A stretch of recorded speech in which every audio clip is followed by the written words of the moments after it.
Hey, welcome to One Tired Teacher, episode 34. How do teachers spend their summer?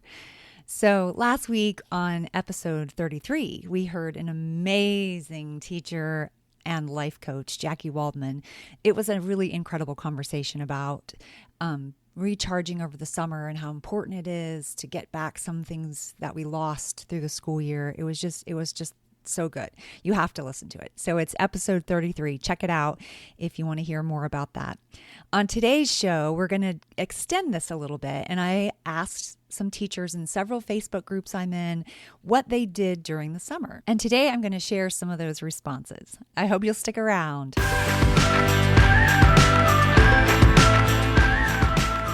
Welcome to One Tired Teacher.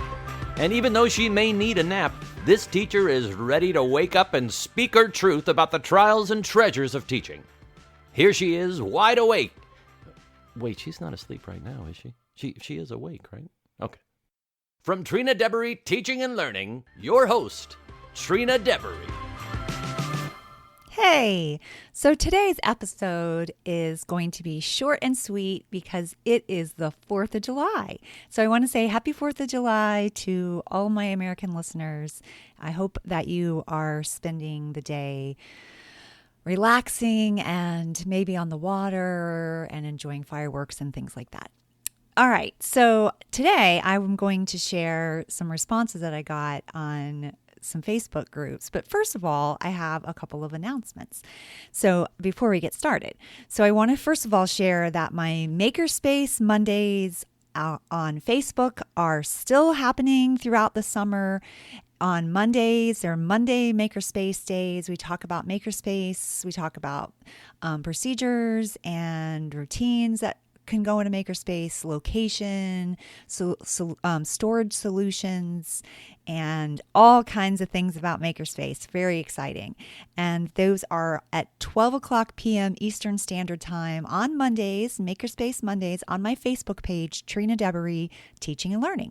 Now, this past week, I think it was probably one of the lower viewing days, I will say. And so I didn't give away one of my Makerspace Moments in Literature because I've been giving away Makerspace Moments in Literature.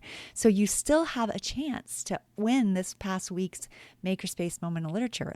And this week I did it with the book Oliver. Oh, such an adorable story about this little boy who feels a little bit different and how he kind of goes through that journey. And it's such a cute story. So cute. And I am giving away a Makerspace Moment in Literature based on that story. And the book is obviously separate, but I will link to the book in the show notes because it is such an adorable book and you can get it on Amazon. And I do have an affiliate link. So some of the a few cents of the proceeds go to me, and but it doesn't change the price for you. And also, I would like to offer you a chance to win this Makerspace because it is so cute and so fun. It works on ELA standards, and then you have a response, an engineering response. So if you are wanting to win that, if you just go back to that Facebook Live, which was from Monday, and leave a comment on the video and share how you would use either Makerspace in your classroom or how you would use Makerspace Moments in Literature in your classroom. And I will randomly choose a winner. I'm really wanting to give this away, I think. So come be a winner. And then I also want to share that if you are a teacherpreneur or you have aspirations to owning your own business as a teacher, then I have a learning opportunity for you. I am hosting a virtual learning party for teacherpreneurs on my Facebook page, or in my Facebook group, actually, virtual learning party for teacherpreneurs. And I think it's 29 presentations or sessions available from all kinds of topics that will help you either jumpstart a business or kind of dip your toe in it, or it's more advanced for people that already have a business, and some strategies and solutions that they can use to grow their business and take it to the next level. It's full of amazing amazing people that have lots of information to share, and you can join that, and it's free. You can join it at the virtual learning party for Teacherpreneur group. It's going to be on live on July 16th, 17th, and 18th from 10 a.m. in the morning to 6 o'clock p.m. at night, Eastern Standard Time. We also have some networking groups. So it's going to be so amazing. So I hope that you will join us inside a virtual learning party for teacherpreneurs. And then last but not least, I am hosting a free masterclass for teacherpreneurs who are wanting to podcast. So it's a podcasting masterclass, how to quadruple your traffic without blogging. So you can find more information on this free masterclass if you are a teacherpreneur at Trina Debery, Teaching and Learning, Learn with Trina. All right, so let's get to some of these fun, crazy, adventurous answers from teachers. Now, I put this out on Facebook in several different groups that I'm in. I asked teachers how they spent the summer recharging. And my hope was and I actually put a link to my SpeakPipe page where they could leave a message. Like they could just make a really quick little message, 3 minutes or less, which is really easy to do. You could just do 1 minute. Some of these probably could have taken a few seconds. And then I was going to upload them all and let you listen to all these different teachers telling all the things they did over the summer. I thought it would be so cool. But all these responses, and there's at least 20 or 30, maybe more. And I'm not going to read you every single one because there's a lot of repeating, which is interesting. And I'll share that in a second. But of all those responses, I did not get one single recording. I was so bummed. And I'm like, is there something wrong with SpeakPipe? Like, is that the issue? Because I think that has such potential. Like you could really I've only had a few people that have ever used it when I've ever done that before. And that's like, it's disappointing because I think it has such potential. And I would love to hear all these different teachers being able to speak up and answer some kind of a question or whatever. And I just think it could be really cool. So I'm actually going to put it at the end or in the show notes, the link in the show notes. And I want you click on it. You might not be able to use it from a mobile device. That's what I'm wondering if it is. Because when I tried to do it from my phone, it was like I had to have an upgraded iOS, which I was like, well, I think it is upgraded. But I know when I click on it on my computer, it totally takes me there. So maybe that's the problem. People are looking at Facebook on their phones or their devices, and so that just makes it harder. So if that's the case, then I'm sorry, that makes it hard. So you go to the link, which I'll share in the show notes for my SpeakPipe page, and I want you to leave me a message about, tell me anything that you're thinking about for back to school. Like what are you thinking about as far, like what are you planning? What are you nervous about? What excites you? What makes you feel like, oh my goodness, I'm so tired already before I've even started? So share that in that SpeakPipe our SpeakPipe page, and it will leave me a recording, and I will share your message on One Tired Teacher. I would love, love, love to hear your actual voice. I love to hear your comments too, of course, but I love to hear your actual voice. I think that's really special. All right, so let's get started.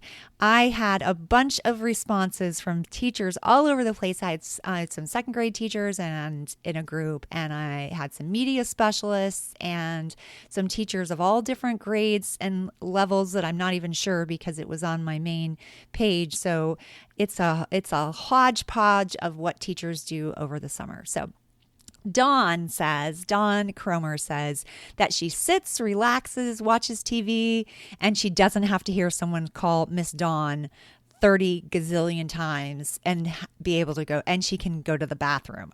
And I'm like, oh yeah. Sometimes you're like, I just want to gouge my own ears out because if they say my last name or my name one more time, I think I'm going to go crazy. So I love that. I think that's so funny. And it's like you get to sit too. You never feel like you get to sit as a teacher.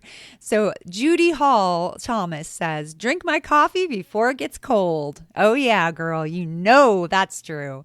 Kelly Gowd says, wake up with without an alarm. That's my personal favorite thing.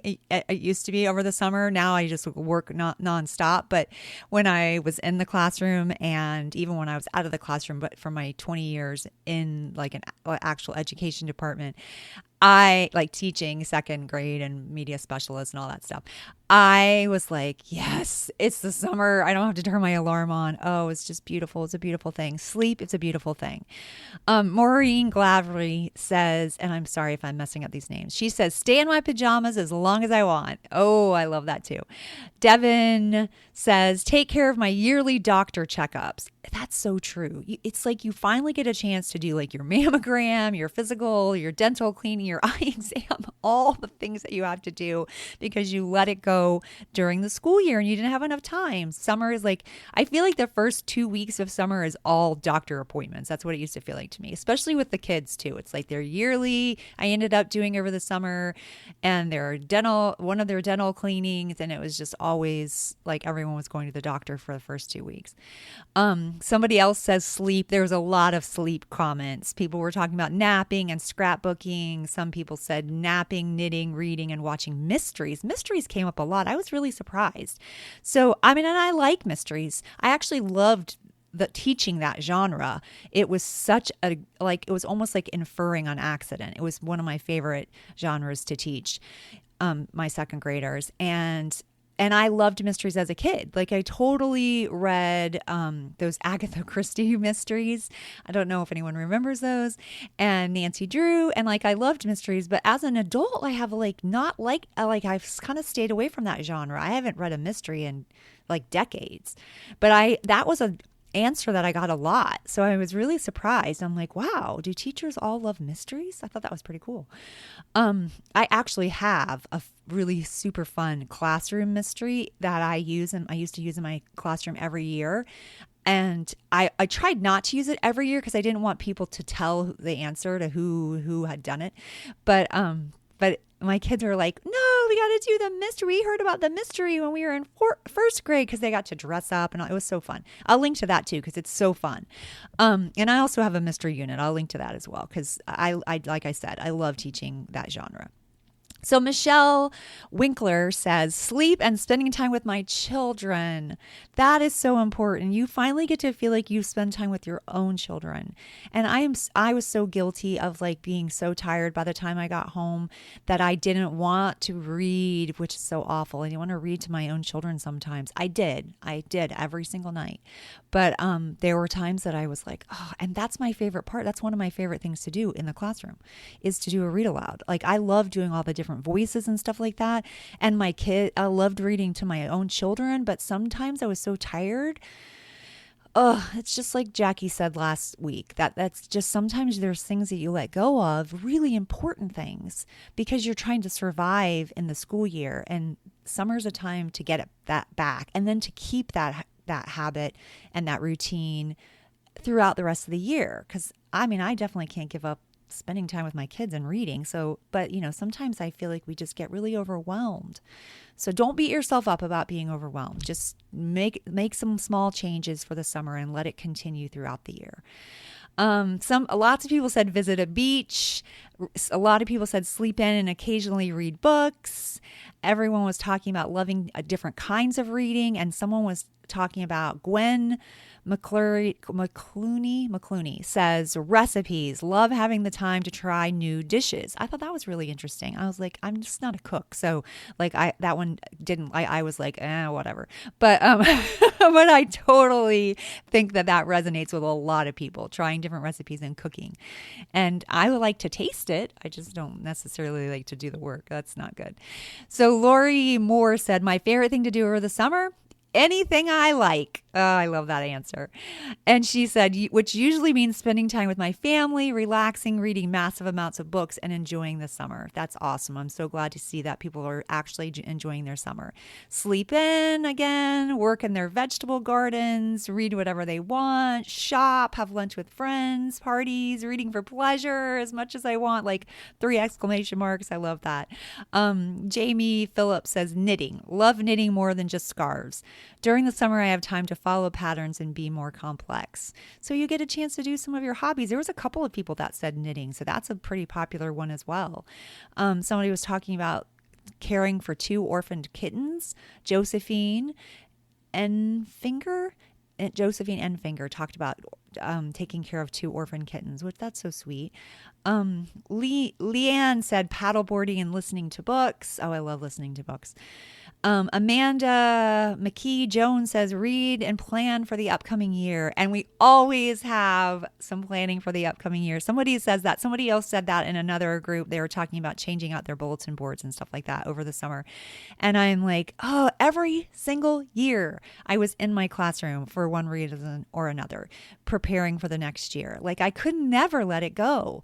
And I did get to, it's nice because you get to do it at your own pace. And I think if it's relaxing for you, like there was a summer when I was totally trying to avoid life and that I would, go to my classroom in the evenings when my then at the time husband was home and go organize my books, like just sitting in my books and organizing my books I had a massive classroom library that I built up for years. It was like thousands of dollars of books. It was just the best. I can see now where I was like, whoa, but I loved organizing it. So that was relaxing, but you want to do things that are relaxing and don't try to avoid your life because that did not end very well for me. Somebody else talked about reading grown-up books, which I thought was funny. Somebody was talking about day drinking, doing some day drinking. I thought that was funny. Reading by the pool, relaxing, reading and planning. Kristen Geddes said, read anything and everything by a body of water. Yeah, I think that's great. More sleeping and reading and eating and repeating. That's Christy Bailey. That was funny. People are talking about doing some yard work and sewing, sleeping and spending time with my children. Oh, so true. And then Kathleen Ward says, I'm on a 3-week road trip to visit my family and friends, to Virginia and Colorado with multiple stops. I become filled with love and support before the new school year. I love that. So she totally fills her bucket. So she's ready to give back when it's that time. And then Beth Callie says, I have a reading plan, which I am looking forward to starting with at least 2 hours of reading time a day. That's awesome. Also looking forward to going into work a couple of days a week to have a summer sort out and change displays. So we still have a little bit of work going on. But it sounds like a lot of people really shared some things that they like to do. And I'm so happy to see so many teachers say read. I think that's amazing because, we want kids to love reading. And if we ourselves practice that, then it just comes across even more to our students when we are there with them. Well, I hope that you have a great summer and that you get a lot of much needed rest and relaxation because it is so important for you to take some time for yourself. And again, if you didn't hear episode 33, you need to go back and check that out because it's really, really good. And I felt like I had a personal counseling session. It was awesome. And so when you are ready to start thinking about back to school, but not yet, but when you are ready to start thinking about back to school, I have a free 5-day back to school tips and trick email course. It's free. And you just need to go to my website, Trina Debery Teaching and Learning, put in / back to school. Oh, what is it? Back to school tips and tricks. I think it's back to school tips and tricks. I'm going to put it in the show notes because I'm actually not 100% positive that's the link, and that would be confusing. So I'll put it in the show notes, and you can join the wait list. That comes out July 8th is when that starts. And if you aren't ready for it at that time, let it still come, and then sign up for that. Let it still come to you, and then open it when you're ready. Each day has some kind of tip or strategy. There's lots of freebies and it's all for free. And if it overwhelms you, then take it one day and then wait a couple days and then open the second day and wait a couple days and so on and so forth. All right. This one tired teacher is ready to recharge at the beach. Until next time, sweet dreams and sleep tight.